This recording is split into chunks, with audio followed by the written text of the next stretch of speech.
I want a clear definition in our law that states that the PTA is allowed to collect contributions, voluntary or otherwise. So that we can beg to identify disagree. the issue. I the issue, beg to disagree, ma'am. Ito po, lahat ng mga nagsumbong sa akin. sir, the These are issue, the students, I don't these think, are the list of parents na nagsumbong sa akin, iba't ibang eskwelahan sa buong Pilipinas na kung saan sila po ay sa pilitang kinukolektahan ng mga electric fan at kung ano pang mga gamit sa eskwelahan na meron man pong budget sa MOE ang DepEd for those things. I would like to put it on record that I fully support the 715 billion pesos or more, the budget of DepEd for 2024. I don't have any problem with that whatsoever. However, just like before during the committee hearing, I just had some few concerns, and those concerns weren't really answered because for the lack of time, and I was informed that I need to produce certain documents to justify some things that I did mention during that particular hearing. Ang concern ko lang po talaga, for the longest time... may I just, before the gentleman proceeds, the Senate version is now 718.08 Okay, billion 718. Let's make it 719. No, we have to be accurate on it. Okay, sige. 700. Billion. Like I said, I don't have any problem whatsoever pagdating po sa budget ngayon for 2024 para sa Thank you. DepEd. Wala po tayong question dyan. Regardless, kahit na po medyo kumulang, wala pa rin po akong problema. Thank you. Para maging klaro po tayo.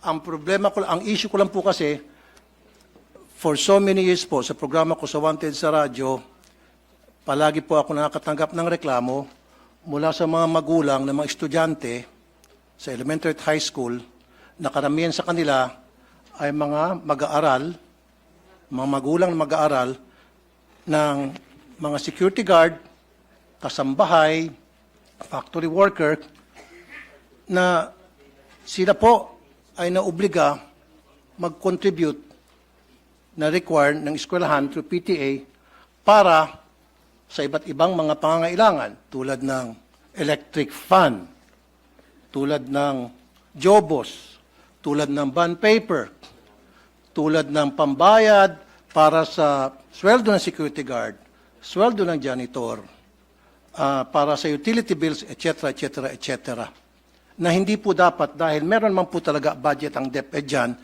through the MOOE. Now, paano po nakukolekta itong perang ito? Para magkaroon po tayo ng idea lahat. Ang nangyari po ay dinadaan sa PTA, Parents Teachers Association. Now,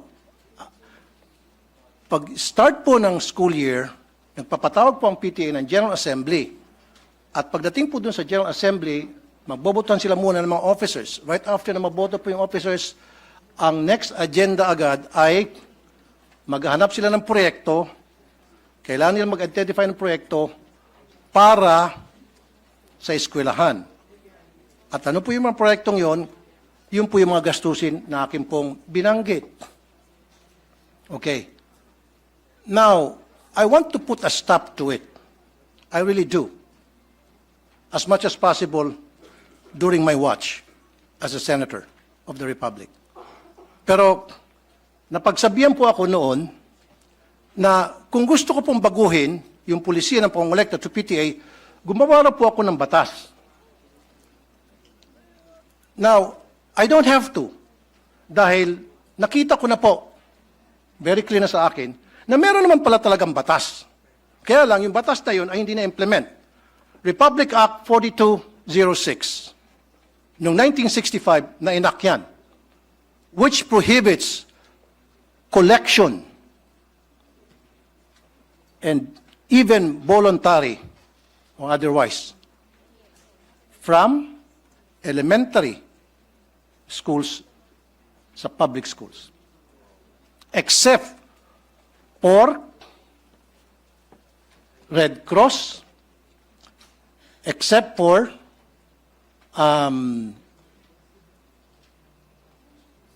In fact, the only ones that was mentioned was Red Cross. Now, noong 1969, RA 5546 was enacted para ma-amend yung 4206. Dito po sa 5546, mas lalo naging malawak po yung prohibition sa collection.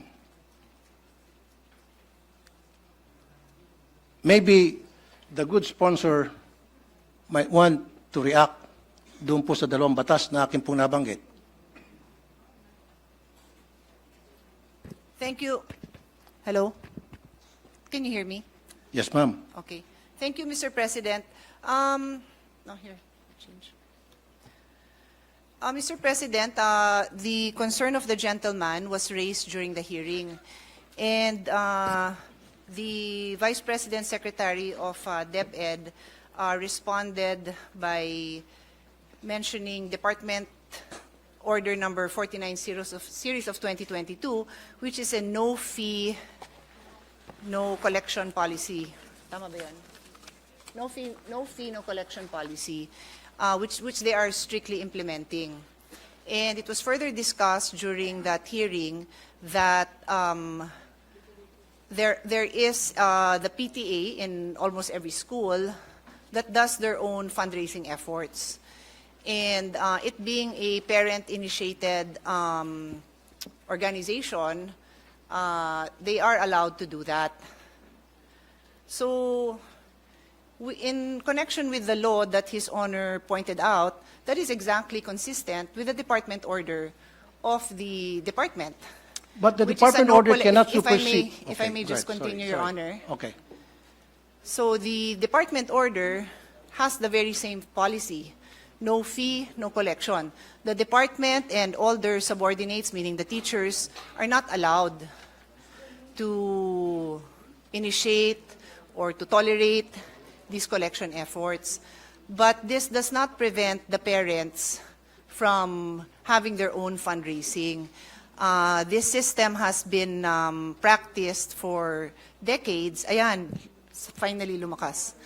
This system has been practiced for decades, and it has been a private initiative of the parents that has allowed many projects to see the light. No? Anything from gate, fencing, gardening, events. It's a PTA initiative, and I think that's why it was mentioned that if there is a desire to change that policy, there must be a law, because currently the DepEd order is consistent with the existing law mentioned by His Honor. Okay, Mr. President, may I ask the good sponsor kung sabihin niya sa akin yung bang department order na yon at saan po doon sa dalawang batas na binanggit ko, RA 4206 and RA 5546, alin doon na nagsasabing pinapayagan na mangolekta ang mga eskwelahan o mga magulang para sa kontribusyon sa eskwelahan. Can you please show it to me? Maybe I can help the good sponsor para mas mapabilis tayo rito, if she will allow me to. Your Honor, if His Honor can, Mr. President, if His Honor can give me a minute to just review, and then I will be happy to yield the floor, of course, anytime. Yes, sure. Session suspended for a minute. Thank you, Mr. President, and thank you for the patience of the sponsor. As His Honor had pointed out, it's a 1965 and 1969, no, the first one was 65 yata, and 69 law, so this representation had to refresh herself on those laws, Your Honor. Hindi pa ho ako pinapanganak nung 1965. Nung inamend, pinanganak na ako, pero hindi ko pa to nabasa, inaamin ko naman po. Anyway, if we may go to the very important point of the gentleman, no? First of all, let's put on record that we respect His Honor's concern for the parents, no, who have expressed their problems, no, who have reached out to share their problems. No, we respect that, Your Honor, and we totally respect and appreciate His Honor's persistence in bringing this to the attention of DepEd, so that if there are solutions that can be made, they can be made. With that in mind, Your Honor, the question of His Honor, if I may paraphrase it to be sure that I respond accurately, is meron namang batas na nagbabawal na magkolekta ang PTA. Tama ho ba ang intindi ko sa tanong? Is that a correct understanding?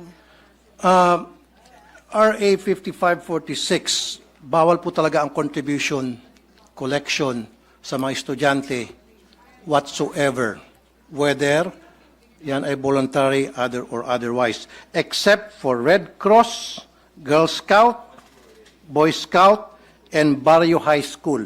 Yun lang po talaga minention sa 5546. Wala nang iba pa. Kaya kung meron pong ginagawang collection other than those mentions, then that is against the law, against 5546, which is happening right now in so many public elementary high school.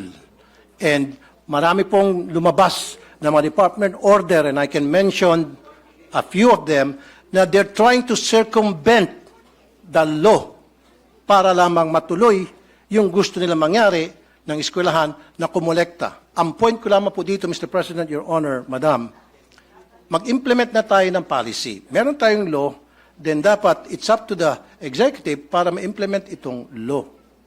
Because the last time I was informed na gumawa ako ng batas para ma-implement na raw, mag-implement ng batas. Nagagawin ko, I don't have to because meron na palang dalawang batas, Your Honor. Yes. Your Honor, Mr. President, His Honor is correct in his paraphrasing or delivering the provisions of RA 5546 kung saan ho, and I will just read it, no, para clear, Yes, maintindihan din ng mga kasamahan natin yung issue po na malapit po sa puso ng ating kasamahan. The Section 1 of RA 5546 states, the sale of tickets and or the collection of contributions in any form whatsoever by any person for any project or purpose, whether voluntary or otherwise, from school children, students and teachers of public and private schools, colleges, and universities is hereby prohibited. Tama po, sir, no? Yan, Mr. President, yan po ang tinutukoy ng ating kasamahan. Tama po. Tama ho ba? I agree. Yes, okay. So, nung ako ho ay nakikipagdiskusyon sa DepEd, aware po sila dito na bawal talaga ang collections of contributions in any form from school children, students, and teachers. And that is why in their Department Order number 49 series of 2022, known as the Promotion of Professionalism in the Implementation and Delivery of Basic Education Programs and Services, prohibits DepEd officials and employees from seeking contribution, support, solicitation of any kind or any kind of intervention from non-DepEd entities. It goes on to say, likewise, the department implements a no-fee collection policy wherein no fees shall be collected from learners in kindergarten up to grade 4, while fees on certain memberships may be collected from learners in grade 5 and above, strictly on a voluntary basis, i.e.g. Boys and Girl Scouts, Philippine National Red Cross, Parent-Teachers Associations. So ito po yata, sir, ang implementing order na hinahanap nyo, Mr. President. Is His Honor, do I respond to His Honor's question by pointing out this DepEd order number 49? Thank you, Mr. President, Your Honor. Pero can a department order supersedes a Republic Act? Mr. President, in my humble legal opinion, this department order is consistent with the law. But I am very open to hear His Honor's concerns kung meron dito sa department order na inconsistent, kasi isa po ako sa naniniwala na hindi talaga dapat nagsusupersede ang Correct. isang department order. We are one with that, and Thank you. let the record show that the minority floor leader is nodding his head because for more than a decade, magkakasama kami always reviewing this department orders. Hindi ho tayo Okay. nagtotolerate na nag-e-exceed. Exactly. So, nagkakaisa po tayo dyan, Mr. President.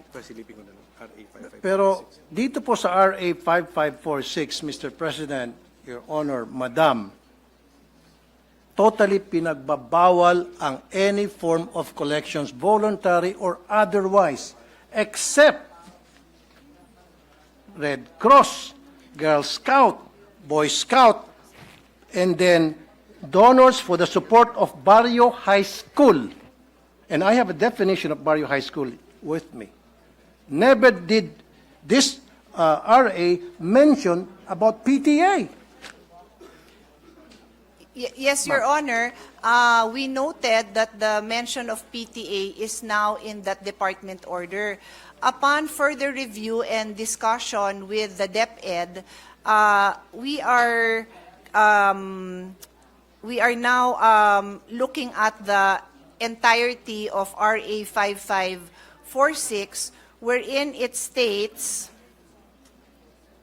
Yes. Oh, yun pala. Yes. Thank you. Mr. President, when we look at RA 5546, Section 1, and I will read it again, the sale of tickets and/or the collection of contributions in any form whatsoever by any person for any project or purpose, whether voluntary or otherwise, from 1, school children, 2, students, and 3, teachers are hereby prohibited. So in the case of the PTA, Your Honor, what has been the policy of DepEd since 1969, just to be clear, it is not the policy of this administration alone, but since 1969, no, minana nila ang policy, is that there is a total ban on collection from the children, the school children, the students, and other teachers. But they recognize PTA as a separate entity that on their own have their own rules and guidelines, and may on their own come up with fundraisings that are voluntary in nature. Fundraisings. Okay. Well, Can you- just to be clear, Your Honor, Okay. that is my own choice of words, That's Mr. your own choice of President, words. yung fundraising. No? I Okay. use it generically po, Madam, Mr. President. meron ba diyang batas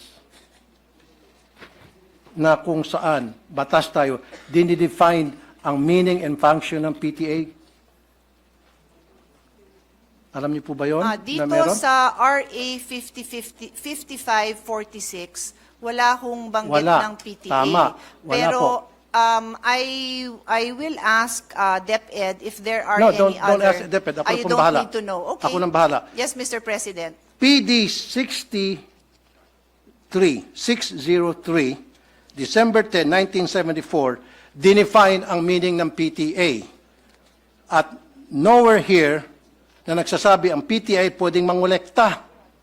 Ang sinasabi rito, ang PTA isang programa, samahan, na para tulungan ng mga estudyante sa kanilang academic performance. Kung ano mga problema ng estudyante, anong problema ng mga magulang at teachers tungkol sa estudyante to enhance their participation sa eskwelahan, yun po yung purpose. Look at PD 603, ma'am. I'll give you a minute. PD 603, December 10, 1974. It is a forum being provided by the law para yung mga magulang at ng mga estudyante at guro ay magkaroon ng pagkakataon mapag-usapan yung welfare ng mga estudyante. Yun pong pinakabuod. Never doon sa PD na yan did mention na pwedeng mangolekta ang PTA ng contribution o collection para sa mga proyekto ng anumang mga proyekto sa isang eskwelahan. Yes. Mr. President, I will respond to his Honor's observation on the definition of PTA. Umpisahan ko po kung ano tong PD 603, no? This is the Child and Welfare Code. Familiar po tayo dyan. It's basically a law that governs, is meant to protect children. And Section 70, ano yun? 77. Section 77, just to be clear, malawak ho itong batas na ito kasi ito din ho ang naging foundation ng Foster Care Act na naging basis ng mga amendments natin on foster care law. So it's a very general law, quite detailed, no, in various ways of protecting children. So there is a section on home and school, Chapter 2 po ito. And Article 77, as His Honor correctly points out, mentions Parent-Teachers Association. It states every elementary and secondary school shall organize a Parent-Teacher Association for the purpose of providing a forum for the discussion of problems and their solutions relating to the total school program and for ensuring the full cooperation of parents in the efficient implementation of such programs. All parents who have children enrolled in a school are encouraged to be active members of its PTA and to comply with whatever obligation and responsibility such membership entails. Parent-teacher associations all over the country shall aid the municipal and the local authorities and school officials in the enforcement of juvenile delinquent control measures and in the implementation of programs and activities to promote child welfare. Mr. President, in response to His Honor's concern or conclusion that the Parent-Teachers Association do not have the authority to collect. Tama ho, no, sir? Mr. President, that is the question, no? That the Parent-Teacher Association, by definition here in PD 603, do not have the authority to collect. That is the question, Let correct? me rephrase what I said. Mr. President, Your Honor, I want a clear definition in our law that states that the PTA is allowed to collect contributions, voluntary or otherwise. Saan po sa ating konstitusyon, saan po sa ating batas. Yun po gusto ko para maging malinaw po sa atin lahat. Yes, Dapat po understood. nandito, meron po ba? In fact, ang nakita ko lamang po, definition ng PTA, which is, sabi mo, very vague, general, is PD 603, pinakamalapit. However, dito sa PD 603, hindi po sinasabi na ang PTA ay binuo para mangolekta sa mga estudyante ang mga eskwelahan. Mr. President, Your Honor, Madam.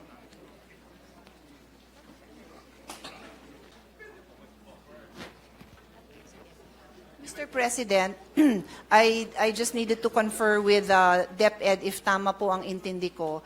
So in Article 77 of PD 603, which I had just read into the record, as I said, it states there that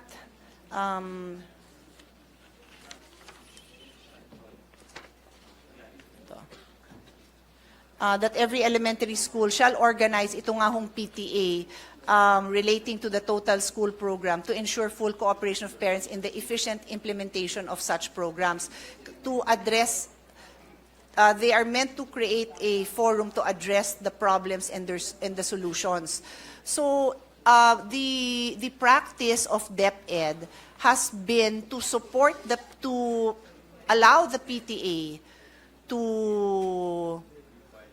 follow the mandate of Article 77, and if they need to raise funds to be able to address these problems and solutions, including the implementation of the programs, then they are governed by their own guidelines in implementing those I'm programs, sorry, Mr. including yung at tapusin ko lang po, Sige po. including yung fundraising. Yan po ang naging practice ng DepEd since 1969 po. Practice is different from what the law says. You can practice anything you want. Pwede mag-practice ang DepEd. Lahat ng klaseng practice na gusto nila. Pero dapat nandoon sa batas. Pero kung wala sa batas yan, then yung practice na yun ay labag sa batas. There is actually, Mr. President, no sandali po. prohibition. Sinabi mo kasi, Madam, fundraising. So pwede mag-fundraising ang DepEd.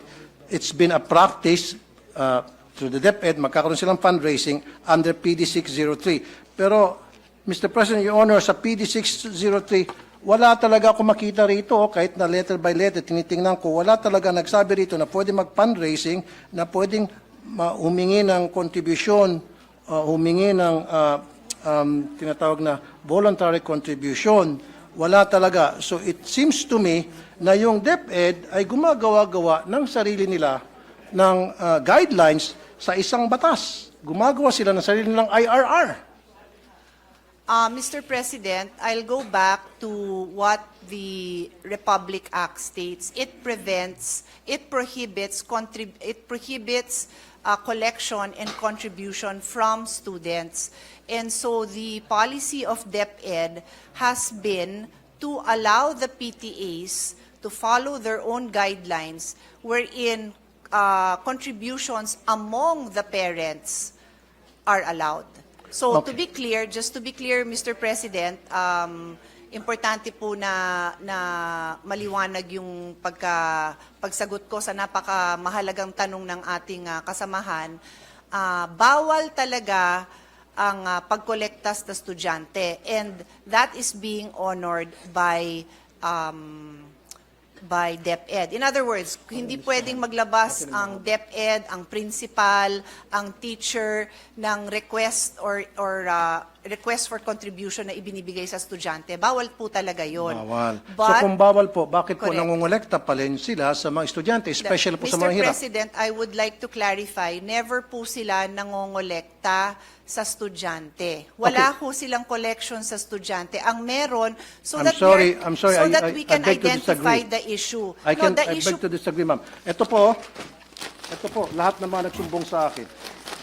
sir, the These are issue, I don't these think are the list of parents na nagsumbong sa akin, iba't ibang eskwelahan sa buong Pilipinas, na kung saan sila po ay sapilitang kinukolektahan ng mga electric fan at kung ano pang mga gamit sa eskwelahan, na meron man pong budget sa MOE ang DepEd for those things. Yes. Mr. President, first of all, may I request that that list is Yes. submitted I'll be so more that than happy to we give it can to you. give it to DepEd kasi I believe they have committed in the hearing pa lang na any violation po, iimbestigahan naman po nila. They made that commitment po. The only item left for the discussion on the floor right now is yung authority mismo ng PTA. So any direct contribution o collection sa estudyante, talaga hong iimbestigahan nila. So tama, ang pagkaintindi ko, Mr. President, sa issue is, so si PTA ba pwedeng mangolekta?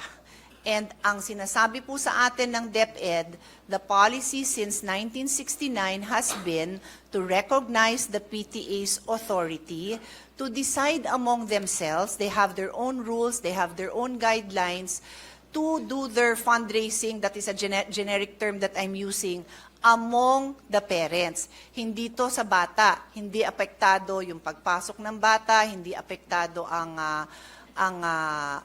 grade ng bata. Bakit ginagawa ng parents yun? Kasi kulang ang pondo. Yung sinabi ng ating kasamahan na nasa MOOE yan, meron yan pambili ng electric fan, idagdag ko na rin doon, ano yung mga kakulangan, di ba? Yung pagpaganda ng garden, driveway, entrance, kung ano pa man. Lahat naman po yan nilalagyan ng MOOE. Pero if I may call the attention of our chairman, talaga naman wala na ho tayo, nagbibigay ho tayo ng maraming pondo, but hindi ho talaga nakokompleto, no? In fact, ako na magsasabi, because baka may magtanong, yung mga repairs, no? Pagpalagay mo ng may electric fan dun sa loob ng classroom, o di kaya yung picture na pinakita ni Senator Bongo, medyo bumagsak yung kisame, lahat po yun falls under repairs of basic facilities. Pero, natanggalan po yan ng pondo, na ilipat po sa ibang pondo yan, hindi ho ng Senado. So may mga issue pong ganyan.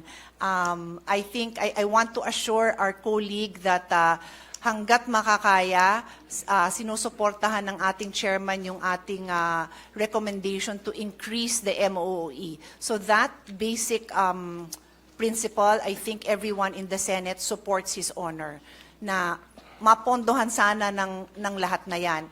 So, remaining na lang po yan, kung ano ho, hanggang saan ang kakayahan ng PTA to among themselves decide to fundraise parent to parent. I cannot add to my answer kasi yan po ang policy. Hindi ko naman ho kayo bobolahin, Mr. President, na iba yung policy. Yan po ang policy na ginagamit po nila. So kung may recommendations, suggestions ang ating kasamahan, this representation is happy to relay at nandito naman ang DepEd para pakinggan ang mga suggestion ng ating kasamahan. Thank you, Mr. President. Thank you, good sponsor, Honorable Congresswoman Senator Pia Cayetano, sorry. Thank you. Pero gusto ko lang pong balikan, Mr. President, Your Honor, yung sinabi mo, it's been a long time practice. Tama? Policy po. Policy, okay, sige. I stand corrected. It's been a long time policy na pinapractice sa DepEd for so many years na ilan sa atin hindi pa pinapanganak dito. Of course, ako pinanganak na ako dyan. Pero dapat a policy should be dictated by the law. So is there a law na kung saan sinasang-ayunan ng policy na sinasabi nyo matagal na pinapractice ng mga taga-DepEd?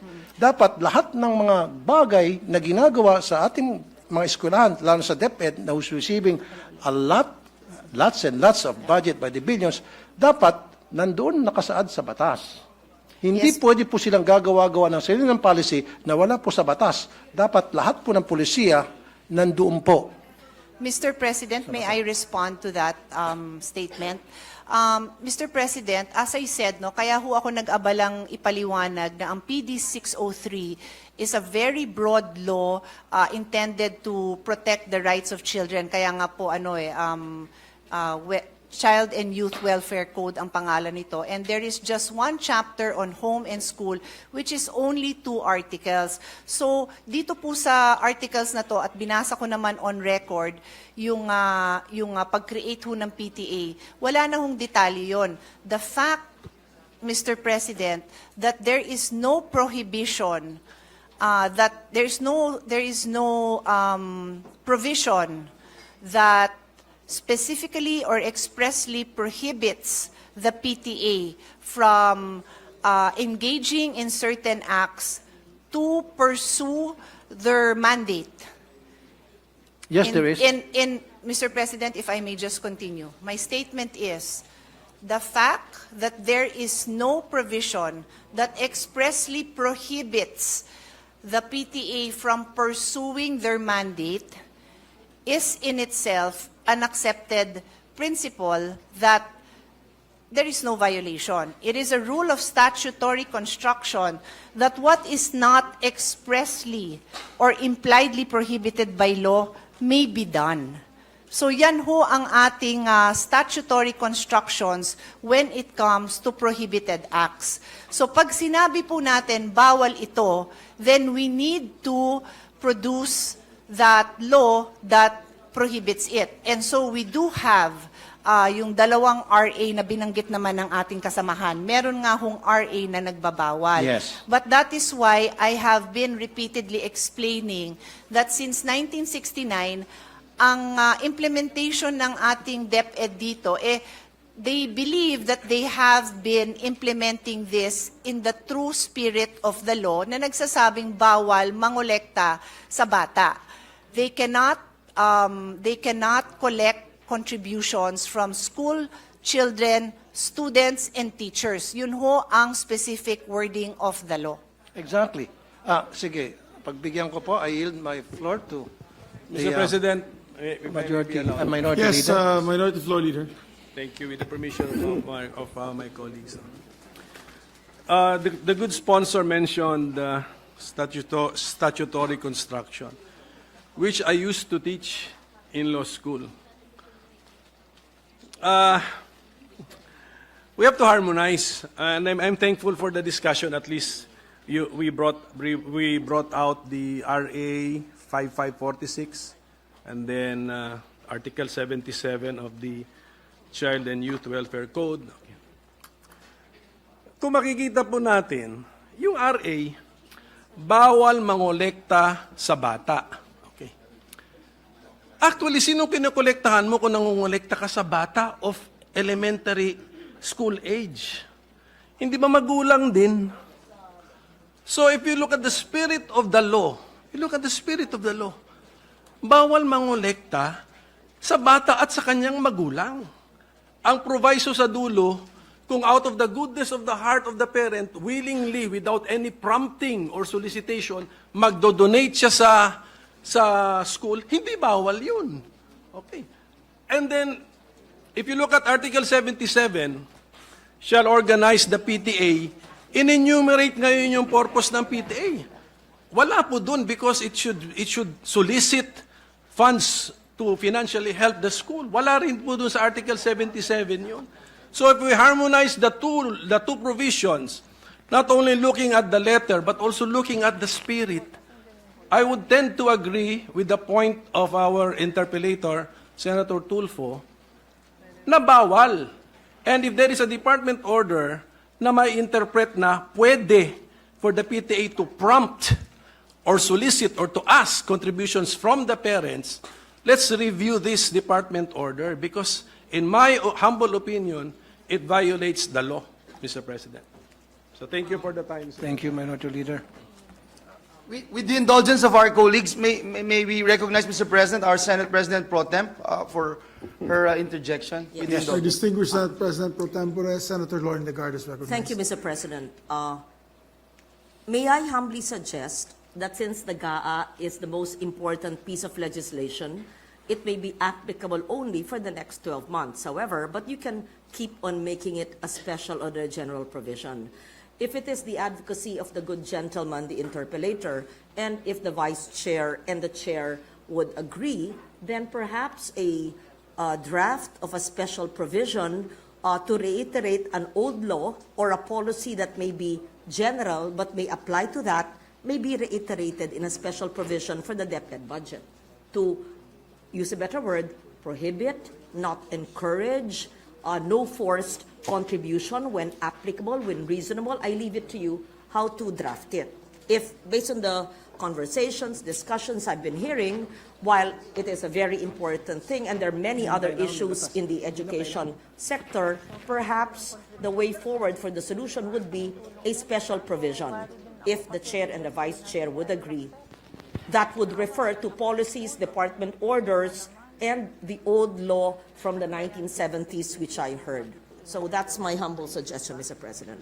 How that provision will sound, will be drafted, I leave it to the body. But it may prohibit or not, at least not encourage the contribution, especially from the poor families. Libre na nga ang matrikula, pero kung yung hinihingi ng contribution ay higit pa sa libreng matrikula, kawawa rin naman. So pwede natin gawin parte yan ng ating batas na ginagawa. Thank you, Mr. President. Yeah, thank you, Senator Lauren Legarda. In fact, if I may quote Yusek Poa, sabi niya nung last hearing, doon naman po sa overall efforts, as you know, school-based feeding program is actually one of the ways na hindi napapansin, pero ito po yung ways to prevent yung ating mga dropouts, unquote. And I agree. And that's very commending. Pero it defeats the purpose na para hindi po magkaroon ng dropout, para ma-entice yung mga magulang na mga mahirap, na mga estudyante, mga mahirap na magulang na may mga estudyante, na papasukin sa eskwelahan ng kanilang mga estudyante dahil wala nang makain sa bahay. Di ba? Para naman mabusog pagdating sa eskwelahan. Pero pagdating naman sa eskwelahan, kokolektahan mo ng kung ano-ano. Then, yung iba pa nga sa kanila, yung mga sumbong sa akin, Sir, naglalakad na nga lang po ako, 2 kilometro, kasama pong aking tito. Wala po akong pampamasahe.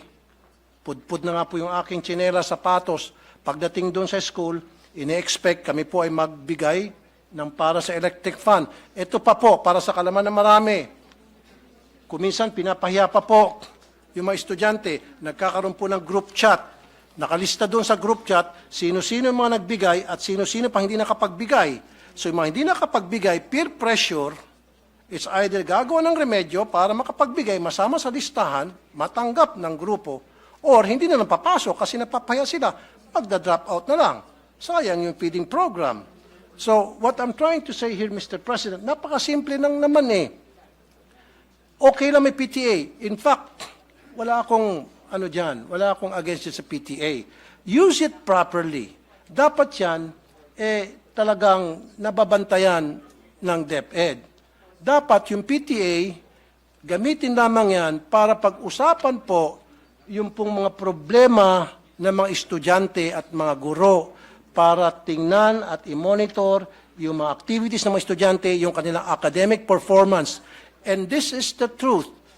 Your Honors, siguro meron kang estudyante sa public school, may anak ka ba? Maybe wala. Or maybe may staff ka na nag-aaral sa public school because marami akong staff nag-aaral sa public school here in the Senate saka sa RTIA at lahat sila nagsasabi na talagang pinipilit yung kanilang mga estudyante magbigay sa kontribusyon. Pag hindi ka nag-contribute, anong consequence? Hindi ka na maging paborito ng teacher. Ikaw ay pwedeng maiwan, ikaw ay mag-scrub ng sahig. Ikaw ang mag-erase ng mga nakasulat sa blackboard. Marami pa pagawa sa iyo. Pero kung ikaw nag-contribute, go home ka na, maganda pa ang grades mo. Yan po ang madalas na mangyari sa iba't ibang mga eskwelahan. At yan po ay documented. At yan po in-interview ko po lahat ng mga staff ko na may mga estudyante sa public school na nire-require po talaga sa PTA pa lamang, binoboto na agad kung ano yung mga pwedeng ma-contribute, anong pwedeng may ayos sa eskwelahan. Just imagine, Mr. President, Your Honor, every single year, kailangan mag-contribute ang mga estudyante para sa electric fund. Kung ipon-ipunin natin yung contribution sa electric fund every year, siguro baka marami ng warehouse ng electric fund dyan sa DepEd, kung saan dinadala yung electric fund. My question also, Mr. President, Your Honor, di ba meron pong MOE para dyan sa electric fund na yan? Ba't kinakailangan pa pagbayarin yung mga estudyante sa electric fund, sa jobos, sa pintura, sa bond paper, maging sa, ito pa po, sweldo sa security guard, sweldo sa janitor, pati ba naman sa kuryente. And I understand, Mr. President, Your Honor, Madam, meron po tinatawag na Special Educational Fund ang LGU. In fact, ang LGU nagbibigay din ng pera sa DepEd, Mr. President. Sana pupunta yung SEF. Now, my question is, maari siguro ang problema hindi nakakarating sa mga eskwelahan ang MOOE. Saan na pupunta yung MOOE? Kailangan siguro i-audit natin yung MOOE. Yan po ba ay nakakarating ng tama o baka naman nakakarating sa mga eskwelahan pero hanggang sa principal lang? Kaya may mga balita, si principal, magagandang mga bahay, magagandang mga sasakyan, pero sila teacher, kawawa. So si teacher gagawa ng remedyo at yun na nga, maningil sa mga estudyante. Kaya nga po, sabi pa nga ng mga nakakausap ko po, doon sa mga listahan, I think we interviewed more than 100. Sabi, kaya nga po kami pumunta sa public school dahil wala po kami pambayad sa private school. Sila po ay mga tricycle driver, pedicab driver, labandera, kasambahay, factory worker, na mga underpaid, na maliliit lamang sweldo. Salamat nga, sinabi ni Secretary Yusek Powa, and I commend you for saying that, yung programa nyo yan, na merong feeding program para hindi na po tumaas pa yung cases ng dropout para ma-entice yung mga magulang na papuntahin sa eskwela ng kanilang estudyante dahil meron ng pagkain. Gutom kasi sila, kaya hindi sila pumapasok, pero kung bigyan mo ng pagkain, papasok na sila. However, pagdating naman sa school, yung libreng pagkain, parang siningil mo lang dahil pagbabayarin mo para sa kung ano ng contribution. Sir, ano po yung tanong nyo? I'm just making a statement, Mr. President, Your Honor, kung ano po yung sentimiento ng mga pumunta sa akin, mga magulang, libo na po, sinasabi po sa akin. So what I'm saying is, we have to stop this wrong policy na kung saan nagbabiolate ng law ang kung ano-ano pong department order na ipinapalabas po ng DepEd para lamang pipilitin na makakolekta sa mga estudyante. Sabi pa nga ni Minority Leader Coco Pimentel, pag kinolekta mo estudyante, wala naman pera yung mga estudyante, parang sino kinukolektahan mo talaga? In essence, yung mga magulang. So, for me, change that policy, wag na ho tayo mangolekta, zero collection na talaga, voluntary or otherwise, tulad na nakalagay sa batas. Okay, except for Red Cross, Girl Scout, Boy Scout, and Barrio High School. Let's stick to what the law says. Stop na natin yan. Huwag na ho tayo magpalabas ng mga department order para we try to circumvent the law para makakolekta. Tuloy, ang duda nitong mga magulang, baka siguro gusto nilang magpalabas ng kung ano mga department order para makakolekta sapagkat gusto nilang yung MOE hindi na makarating sa mga eskwelahan.